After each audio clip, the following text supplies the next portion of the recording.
ബിസ്മില്ലാഹിർ റഹ്മാനിർ റഹീം. അൽഹംദുലില്ലാഹി റബ്ബിൽ ആലമീൻ. വസ്സലാത്തു വസ്സലാമു അലാ റസൂലില്ലാഹി അമ്മാ ബഅദ്. عن عبد الله بن عمر رضي الله عنهما قال كان من دعاء رسول الله صلى الله عليه وسلم اللهم إني أعوذ بك من زوال نعمتك وتحول عافيتك وفجاءة نقمتك وجميع سخطك. റവാഹു മുസ്ലിം. സ്നേഹമുള്ള സഹോദരി സഹോദരങ്ങളെ, കാരുണ്യവാനായ അള്ളാഹുവിൻ്റെ രക്ഷയും സമാധാനവും നമ്മിലെല്ലാം സദാ വർഷിക്കുമാറാവട്ടെ. ആമീൻ. മഹാനായിട്ടുള്ള പ്രവാചകൻ സല്ലല്ലാഹു അലൈഹി വസല്ലമയുടെ ഏറ്റവും പ്രധാനപ്പെട്ട പ്രാർത്ഥനകളിലൊന്നാണ് ഈ സന്ദർഭത്തിൽ നമ്മളിവിടെ വായിച്ചിട്ടുള്ളത്.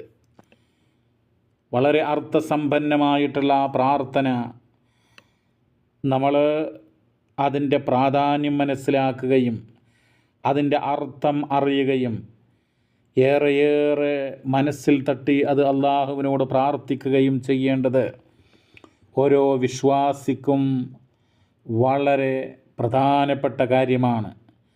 കാരണം മഹാനായ നബി സല്ലല്ലാഹു അലൈഹി വസല്ലമയുടെ പ്രാർത്ഥനകളിൽപ്പെട്ട ഒരു പ്രാർത്ഥനയാണത് എന്ന് മാത്രമല്ല, അതിൻ്റെ അർത്ഥം നിങ്ങൾ നോക്കൂ. അല്ലാഹുമ്മ ഇന്നി അഊദു ബിക മിൻ സവാലി നിഅമതിക. അർത്ഥം, അല്ലാഹുവേ, നീ എനിക്ക് ചെയ്തു തന്നിട്ടുള്ള നിൻ്റെ നിഅമത്തുകൾ അത് നീങ്ങിപ്പോകുന്നതിൽ നിന്നും ഞാൻ നിന്നോട് രക്ഷ തേടുന്നു എന്നുള്ളതാണ്. എന്തെല്ലാം അനുഗ്രഹങ്ങളാണ് നമുക്ക് അല്ലാഹു തആല തന്നിട്ടുള്ളത്. ബാഹ്യമായിട്ടുള്ള അനുഗ്രഹങ്ങൾ, ആന്തരികമായിട്ടുള്ള അനുഗ്രഹങ്ങൾ, ആ മുഴുവൻ അനുഗ്രഹങ്ങളും ദുനിയവിയായിട്ടുള്ള ഉഖറവിയായിട്ടുള്ള എല്ലാ അനുഗ്രഹങ്ങളും അത് നീങ്ങിപ്പോകാതിരിക്കാൻ, അത് നീങ്ങിപ്പോകുന്നതിൽ നിന്നും അള്ളാഹുവിനോട് രക്ഷ തേടുക. അതാണ് അല്ലാഹുമ്മ ഇന്നി അഊദു ബിക മിൻ സവാലി നിഅമതിക എന്ന് മാത്രമല്ല, പിന്നീട് പറയുന്നത് വതഹവ്വുലി ആഫിയതിക് എന്നാണ്. തഹവ്വുൽ എന്ന് പറഞ്ഞു കഴിഞ്ഞാൽ മാറ്റം. ഈ തഹവ്വുൽ എന്നുള്ള പദം അത് തന്നെ ഈ പ്രാർത്ഥനയിൽ വരാനുള്ള കാരണം വതഹവ്വുലി ആഫിയതിക എന്ന് പറഞ്ഞാൽ, അള്ളാഹുവേ, നീ തന്നിട്ടുള്ള ആരോഗ്യപരമായിട്ടുള്ള സൗഖ്യം, ആഫിയത്ത്, അത് മാറുക എന്ന് പറഞ്ഞാൽ, തഹവ്വുൽ എന്ന് പറഞ്ഞാൽ അവിടെ അതുകൊണ്ട് ഉദ്ദേശം ആരോഗ്യം മാറി രോഗവും പരീക്ഷണങ്ങളും ദുരിതവും വരും എന്നാണ്. ആയി തുബദ്ദിലുൽ ആഫിയത ബിലിദ്ദിഹാ മിൻ ആഫിയത്തിൻ ഇലാ മറലിൻ വബലാഇൻ. ആഫിയത്ത് മാറിയിട്ട് രോഗവും പരീക്ഷണവും അത് വരും എന്നുള്ളതാണ്. തഹവ്വുൽ എന്ന് പറഞ്ഞാൽ ഈ തഹവ്വുലും സവാലും അത് തമ്മിലുള്ള വ്യത്യാസം പറയുന്നത്, സവാൽ എന്ന് പറഞ്ഞാൽ ഒരു സംഗതി നീങ്ങിപ്പോവുക മാത്രമാണ്, പകരമില്ലാതെ. എന്നാൽ തഹവ്വുൽ എന്ന് പറഞ്ഞാലോ അത് ഒരു കാര്യത്തിന് പകരമായി മറ്റൊന്ന് വരുമെന്നാ. അപ്പോൾ ആഫിയത്ത് മാറിയിട്ട്, അഥവാ നല്ല ആരോഗ്യം ഉള്ള അവസ്ഥ മാറിയിട്ട് രോഗവും പരീക്ഷണങ്ങളും ദുരിതവും വരിക എന്നുള്ളതാണ്. അപ്പോൾ അങ്ങനെയുള്ള ഒരു സാഹചര്യം എത്രയോ ആളുകൾ കാണാം. നല്ല ആരോഗ്യം, ആ ആരോഗ്യം നശിക്കാൻ, എന്നിട്ട് രോഗബാധിതനാകുന്നു, ഒന്നിനും കഴിയാത്തവനായി മാറുന്നു. അങ്ങനെയുള്ള അവസ്ഥകൾ എത്രയോ ആളുകൾക്കുണ്ട്. അള്ളാഹുവിനോട് നമ്മൾ പ്രാർത്ഥിക്കണം. അതാണ് ഈ പ്രാർത്ഥനയുടെ രണ്ടാമത്തെ ഭാഗം. ഒന്നാമത്തെ ഭാഗം അല്ലാഹുമ്മ ഇന്നി അഊദു ബിക മിൻ സവാലി നിഅമതിക. അള്ളാഹുവേ, നീ എനിക്ക് ചെയ്തു തന്നിട്ടുള്ള നിഅമത്തുകൾ, അനുഗ്രഹങ്ങൾ നീങ്ങിപ്പോകുന്നതിൽ നിന്നും ഞാൻ നിന്നോട് രക്ഷ തേടുന്നു. വതഹവ്വുലി ആഫിയതിക, നീ എനിക്ക് ചെയ്തു തന്നിട്ടുള്ള ആരോഗ്യപരമായിട്ടുള്ള നീ അങ്ങനെയുള്ള അനുഗ്രഹങ്ങൾ അത് മാറിപ്പോകുന്നതിൽ നിന്നും. അപ്പോൾ ആരോഗ്യം മാറി, ആരോഗ്യവും സുഖവും സന്തോഷമൊക്കെ മാറി രോഗവും പരീക്ഷണങ്ങളും ദുരിതങ്ങളും അത് വരുന്നതിൽ നിന്നുള്ള രക്ഷ തേടലാണ് വതഹവ്വുലി ആഫിയത്തിക എന്നുള്ളത്. എന്നിട്ട് പറയുന്നു വഫുജാഅതി നിഖമതിക, നിഅമത്ത് എന്നുള്ളതിൻ്റെ വിപരീതമാണ് നിഖമത്ത് എന്ന് പറഞ്ഞാൽ.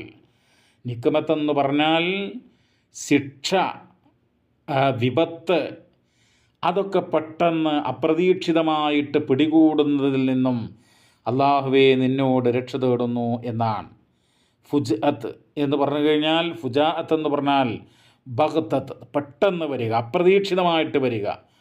നമ്മളിങ്ങനെ കണക്ക് കൂട്ടിയിരിക്കുകയാണ്, ഒരു പ്രയാസങ്ങളോ പ്രശ്നങ്ങളോ കൺമുന്നിലില്ല, പക്ഷേ വളരെ അവിചാരിതമായിക്കൊണ്ട് അപ്രതീക്ഷിതമായിക്കൊണ്ട് വളരെ ദ്രുതഗതിയിൽ പെട്ടെന്ന് വലിയ വിപത്തുകളും ദുരന്തങ്ങളും പരീക്ഷണങ്ങൾക്ക് മേൽ പരീക്ഷണങ്ങളും അങ്ങനെയുള്ള ആപത്തുകളുമൊക്കെ വരിക. അങ്ങനെ എത്ര ആളുകൾക്കാണ് വരുന്നത്? അപ്പോൾ നമ്മൾ അള്ളാഹുവിനോട് ആത്മാർത്ഥമായിക്കൊണ്ട് നമ്മൾ പ്രാർത്ഥിക്കണം, അങ്ങനെയുള്ളൊരവസ്ഥ വരാതിരിക്കുവാൻ. അതാണ്. എന്നിട്ട് പറയുന്നു വജമിഅ സഖതിക്, അള്ളാഹുവേ നിൻ്റെ മുഴുവൻ കോപങ്ങളിൽ നിന്ന്, അള്ളാഹുവിൻ്റെ വെറുപ്പും കോപവും ശാപവുമൊക്കെ കിട്ടുന്ന എല്ലാ സംഗതികളിൽ നിന്നും നമ്മൾ അള്ളാഹുവിനോട് രക്ഷ തേടുക. അതാണതിൻ്റെ ആ പ്രാർത്ഥനയുടെ അവസാന ഭാഗം. സഹോദരങ്ങളെ, ഈ ഒരു പ്രാർത്ഥന അത് വളരെ അർത്ഥസമ്പൂർണമാണ്, നമ്മുടെ പ്രാർത്ഥനകളിൽ ഉണ്ടാകേണ്ടതാണ്. നമ്മൾ ഈ ഇഹലോകത്ത് ജീവിച്ചു കൊണ്ടിരിക്കുമ്പോൾ പലതരം അനുഗ്രഹങ്ങളും പലതരം വിഭവങ്ങളും ഐശ്വര്യങ്ങളുമൊക്കെ കാണുമ്പോൾ, നമുക്ക് അത് കിട്ടുമ്പോൾ നമ്മളതിലൊക്കെ മതിമറന്നുകൊണ്ട് ആഖിറത്തിനെ മറന്നുകൊണ്ട് അള്ളാഹുവിനെക്കുറിച്ച് കൃത്യമായ ഓർമ്മയില്ലാതെ അഹങ്കാരത്തിൻ്റെയും തിന്മയുടെയും മാർഗത്തിലേക്ക് മനുഷ്യൻ പോകാൻ അവൻ വിചാരിക്കുന്നത് ഈ ദുനിയാവാണ് വലിയ കാര്യം എന്നുള്ള. ദുനിയാവെന്ന് പറഞ്ഞാൽ നശ്വരമാണ്, നശിക്കുന്നതാണ്, അത് അനശ്വരമല്ല എന്ന് മനസ്സിലാക്കുക. പരിശുദ്ധ ഖുർആൻ്റെ 18-ാം അധ്യായം സൂറത്തുൽ കഹ്ഫിൻ്റെ 45-ാം ആയത്തിൽ അല്ലാഹു തആല ഈ ഐഹിക ലോകത്തിൻ്റെ ഉപമ പറയുന്നുണ്ട്. വദ്രിബ് ലഹും മസലൽ ഹയാത്തി ദുനിയ കമാഇൻ, നീ നബിയെ അവർക്ക് ഭൗതിക ജീവിതത്തിൻ്റെ ഉപമ നീ വിവരിച്ചു കൊടുക്കുക. കമാഇൻ, വെള്ളം പോലെയാണ്. അൻസൽനാഹു മിനസ് സമാ, ആകാശത്ത് നിന്ന് നാം വെള്ളമിറക്കി. ഫഖ്തലത ബിഹി നബാതുൽ അർദ്, ആ വെള്ളം മുഖേന ഭൂമിയിലെ സസ്യങ്ങൾ ഇടകലർന്ന് വളർന്നു വന്നു, സമൃദ്ധമായിക്കൊണ്ട് ഭൂമിയിൽ സസ്യങ്ങളുണ്ടായി. എന്നാൽ അധികം താമസിക്കുന്നതിന് മുമ്പ് സമീപ ഭാവിയിൽ തന്നെ ഫഅസ്ബഹ ഹഷീമൻ, അത് ദ്രവിച്ചതായി തുരുമ്പിയതായി മാറി. തദ്റൂഹു റിയാഹ്, അങ്ങനെ കാറ്റുകൾ അതിനെ പരത്തിക്കളയുന്നതായി തീർന്നു എന്നാണ്. വഖാന അല്ലാഹു അലാ കുല്ലി ഷൈഇൻ മുഖ്തദിറ, അല്ലാഹു എല്ലാ കാര്യത്തിനും കഴിവുള്ളവനാകുന്നു എന്നാണ്. അപ്പോൾ നിങ്ങൾ നോക്കൂ, ഇതാണ് ഐഹിക ജീവിതത്തിൻ്റെ ഉപമ. ഐഹിക ജീവിതത്തിൻ്റെ ഉപമ എന്ന് പറഞ്ഞാൽ നമ്മൾ നമ്മുടെ സൗന്ദര്യത്തിലും അധികാരത്തിലും സമ്പത്തിലും നമ്മുടെ സന്താനങ്ങളിലും ഒക്കെ അഹങ്കരിക്കണം. നമ്മുടെ വിജ്ഞാനത്തിൻ്റെ പേരിൽ അഹങ്കരിക്കാൻ വിനയമില്ലാതെ പെരുമാറുകയാണ്. ഈ ഐഹിക ജീവിതവും ഈ സ്വത്തും ഇതൊക്കെയാണ് എല്ലാം എന്ന് വിചാരിക്കാൻ. പക്ഷേ അതിൻ്റെ ഉപമ എന്ന് പറയുന്നത് എങ്ങനെയാണ്? മഴ വർഷിക്കുന്നു, സസ്യങ്ങളുണ്ടാകുന്നു, ആ സസ്യങ്ങൾ സമൃദ്ധമായി നല്ല പച്ചപ്പ് ഹരിതാപമായിട്ടുള്ള ദൃശ്യം നമുക്ക് തരുന്നു, മനസ്സിന് കണ്ണിന് കുളിർമ. പക്ഷേ അത് സമീപ ഭാവിയിൽ തന്നെ അത് തുരുമ്പിയതായി തീരുന്നു. അങ്ങനെ നശിച്ച് അതിനെ കാറ്റുകൾ പരത്തിക്കളയുന്ന അവസ്ഥയാകുന്നു. അതുപോലെ മനുഷ്യൻ്റെ ഈ അനുഗ്രഹങ്ങളൊക്കെ മാറിയേക്കാം. അതുകൊണ്ട് നന്ദിയുള്ളവനായിത്തീരുക. അതാണ് പരിശുദ്ധ ഖുർആൻ ആവർത്തിച്ചുകൊണ്ട് പറയുന്നത്. അള്ളാഹുവിന് നന്ദി കാണിക്കുക. ഇത് തഅദ്ദന റബ്ബുക്കും, നിങ്ങളുടെ രക്ഷിതാവ് ആഹ്വാനം ചെയ്തിരിക്കുന്നു. ല ഇൻ ശകർത്തും, നിങ്ങൾ നന്ദി കാണിക്കുന്നുവെങ്കിൽ ല അസീദന്നക്കും, നിങ്ങൾക്ക് അനുഗ്രഹങ്ങൾ നാം വർദ്ധിപ്പിക്കുക തന്നെ ചെയ്യും. വല ഇൻ കഫർത്തും ഇന്ന അദാബി ലശദീദ്, നന്ദി കേട് കാണിച്ചാലോ എൻ്റെ ശിക്ഷ തീർച്ചയായും കഠിനമായിരിക്കും. അതുകൊണ്ട് പ്രിയമുള്ളവരെ, നമ്മൾ ഓർക്കുക, നമ്മൾ നമ്മുടെ ഈ അനുഗ്രഹങ്ങൾക്ക് അഹങ്കാരമൊഴിവാക്കി നന്ദികേടൊഴിവാക്കി അള്ളാഹുവിനോട് കൃതജ്ഞത ചെയ്യുവാൻ, അള്ളാഹുവിന് ശുക്ർ വർദ്ധിപ്പിക്കുവാൻ നമ്മൾ മുന്നോട്ട് വരിക, അള്ളാഹുവിലേക്ക് വിനയത്തോടുകൂടെ പ്രാർത്ഥന മനസ്സോടുകൂടെ നമ്മൾ മുന്നോട്ട് പോകുക. റബ്ബ് അനുഗ്രഹിക്കട്ടെ. സ്വല്ലല്ലാഹു വസല്ലമ അലാ നബീന മുഹമ്മദ് വൽഹംദുലില്ലാഹി റബ്ബിൽ ആലമീൻ.